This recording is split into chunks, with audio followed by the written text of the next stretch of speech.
Bonjour à tous, j'espère que vous allez bien. Alors nous allons reprendre la suite de notre leçon numéro 1 sur la géologie. Nous avions vu la semaine dernière comment nous pouvions définir une région à risque par rapport au fait qu'elle présentait un aléa et qu'elle présentait un enjeu. Nous avions vu donc dans les aléas, il y en avait de différents types. En géologie, ce sont les séismes et le volcanisme. Nous avons commencé par expliquer en quoi les séismes peuvent être à risque, effectivement, pour l'homme. Alors, pour expliquer comment se manifeste un séisme et en quoi leur manifestation va pouvoir présenter un risque pour la population humaine, nous partions de l'exemple du séisme du 11 mars 2011 qui s'était donc produit sur les côtes est du Japon. Alors, vous aviez un certain nombre de documents sur le site donc de la cuisinière pour effectivement prendre connaissance de ce séisme et faire une sorte de résumé de ce qui s'était passé durant ce séisme. Alors, j'avais tout d'abord mis ce petit texte qui est devant vous avec effectivement un géologue qui travaillait donc sur la ville de Sendai le jour où s'est déroulé ce fameux séisme et il avait tout de suite envoyé un mail à ses collègues pour les rassurer en donnant ses premières impressions. Et en fait, dans les premières impressions, il décrit finalement ce qui se passe durant le séisme, c'est-à-dire que le sol se met à se secouer.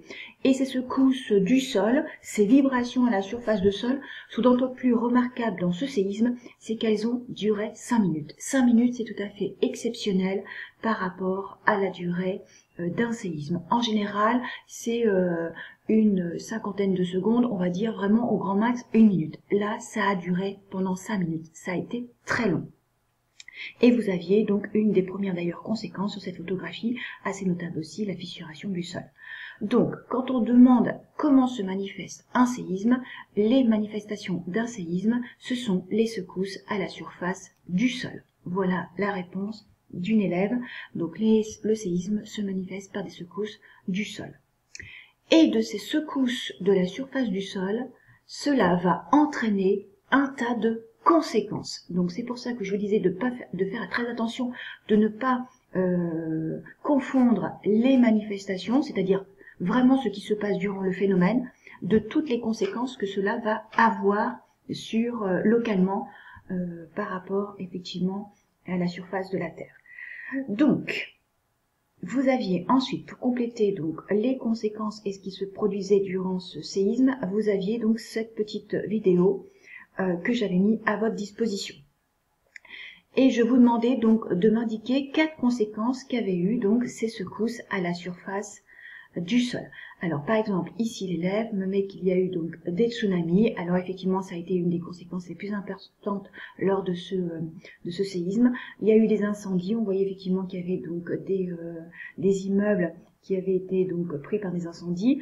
En général, c'est dû au fait que des ruptures de canalisation, donc de gaz et de conduite électrique puissent effectivement être endommagées dans les sols. Destruction des bâtiments, des immeubles, fissuration des routes, destruction effectivement d'une centrale nucléaire. Alors il y en a plusieurs qui ont été endommagées effectivement dans ces centrales nucléaires, et forcément des morts. Il y a également tous les blessés, tous les disparus du fait de ce tsunami. Donc effectivement, bon là on avait un certain nombre de conséquences notables de ce séisme.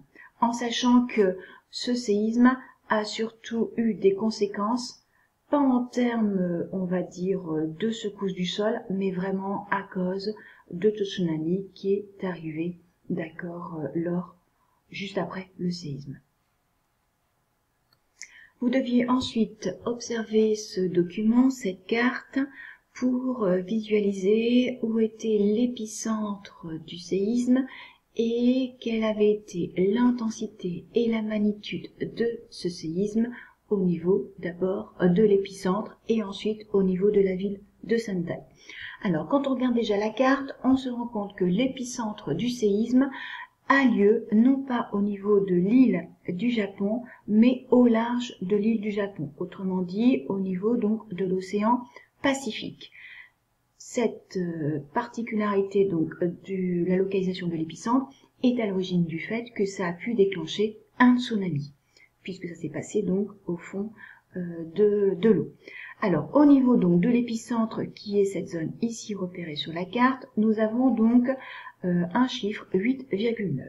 Alors, si on a cette écriture arabe 8,9, ça veut dire que là, on vous indique la magnitude selon l'échelle de Richter. Donc 8,9, je m'en réfère donc ici. Donc on est quasiment au maximum. La magnitude relevée au niveau d'un séisme, au maximum, on a relevé 9. Là, on est à 8,9. Ce qui veut dire que ce séisme a été exceptionnel par rapport à la magnitude, par rapport à l'énergie qu'il a libérée. On est quasiment au maximum de quelque chose que l'on connaît au niveau des séismes. Donc, au niveau de l'épicentre, nous avons donc une magnitude de 8,9 au niveau donc de l'échelle de Richter. Si maintenant on essaie donc de faire le parallèle au niveau donc de l'échelle de Mercalli, c'est-à-dire au niveau des dégâts observés sur le terrain, si on est donc à 8,9, on est quasiment donc ici, c'est-à-dire à un niveau de 11 en chiffres romains cette fois-ci. Très peu de construction et maçonnerie restent debout, rails tordus, ponts détruits, larges fissures dans le sol. Donc autrement dit, c'est vrai que là, quand on a les dégâts observés, ce seraient les dégâts observés si on était au niveau donc terrestre, au niveau donc du continent. Là, il s'avère que nous n'avons pas ces observations-là, puisque ce séisme s'est déclenché, donc, je insiste, au large de l'île du Japon, donc au fond de l'eau. Donc ça veut dire quand même que nous avions donc une intensité de 11 sur l'échelle de Mercalli et de 8,9 au niveau de l'échelle de Richter. Donc au niveau donc de l'épicentre. Alors maintenant, si on regarde, pour savoir ce qu'il en était donc au niveau de l'île de Sendai, ici, qui a été donc la ville la plus touchée, puisque la plus proche au final de l'épicentre. Donc si on regarde donc ici, on est dans la zone donc en chiffres romains de 8. Donc cette fois-ci donc c'est une intensité donc de 8. Donc sur ici l'échelle de Mercalli. Donc si je regarde 8, dommages légers aux constructions conçues pour les zones sismiques importantes chez les bonnes constructions ordinaires avec des effondrements possibles. Catastrophiques chez les mauvaises constructions. Donc ici, vous voyez que nous avons une différence des dégâts constatés sur le terrain en fonction du type de bâtiment. Or, je pense que vous n'êtes pas sans savoir que le Japon est très bien préparé aux phénomènes sismiques et que quasiment toutes leurs constructions sont aux normes parasismiques. Autrement dit, les constructions des bâtiments sont faites pour résister à de très violents séismes. Donc autrement dit, si on se réfère à cette échelle, nous avons très peu de dégâts de bâtiments par rapport à l'intensité de ce séisme. Alors ça peut vous paraître étrange par rapport à ce que vous avez pu constater sur les vidéos, mais en fait, les dégâts que vous avez constatés sur les vidéos, souvent, c'était après le tsunami. Donc, en fait, si on n'avait pas eu de tsunami, on pourrait dire qu'on aurait eu des dégâts, mais pas à ce niveau-là. En fait, les bâtiments auraient plutôt bien résisté. Mais le problème, ça a été le tsunami qui est arrivé donc sur les côtes donc est, donc sur la ville de Sendai, qui a posé problème et qui a causé ces fameux dégâts, et entre autres, par exemple, qui a pu envahir des centrales nucléaires et endommager les centrales nucléaires. Donc, si on regarde maintenant ici au niveau de la magnitude, ça correspondrait donc à la magnitude de 7 au niveau de la ville de Sendai. Donc, je reprends les questions que vous aviez. Donc, au niveau donc de l'épicentre, nous avons une intensité de 11, magnitude 8,9, quasiment le maximum de ce que l'on peut savoir ou connaître d'un séisme, donc d'où la puissance assez notable de ce séisme, et je rappelle aussi de la durée exceptionnelle qui a été de 5 minutes. Donc on se rend compte que ce séisme a vraiment été exceptionnel.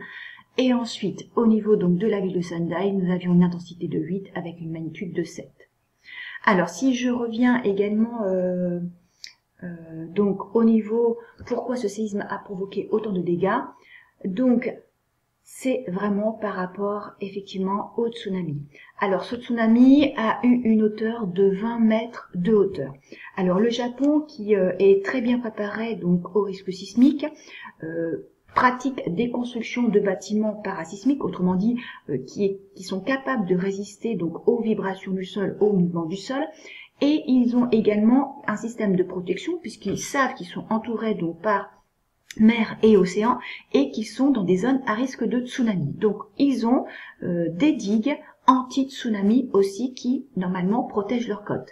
Le problème, c'est que ces digues anti-tsunami qui sont normalement capables de casser une vague n'ont pas été assez hautes puisqu'ils ne s'attendaient pas à avoir une vague de 20 mètres. Autrement dit, là, le tsunami, la vague est passée au-dessus de leur digue qui était censée les protéger contre des tsunamis.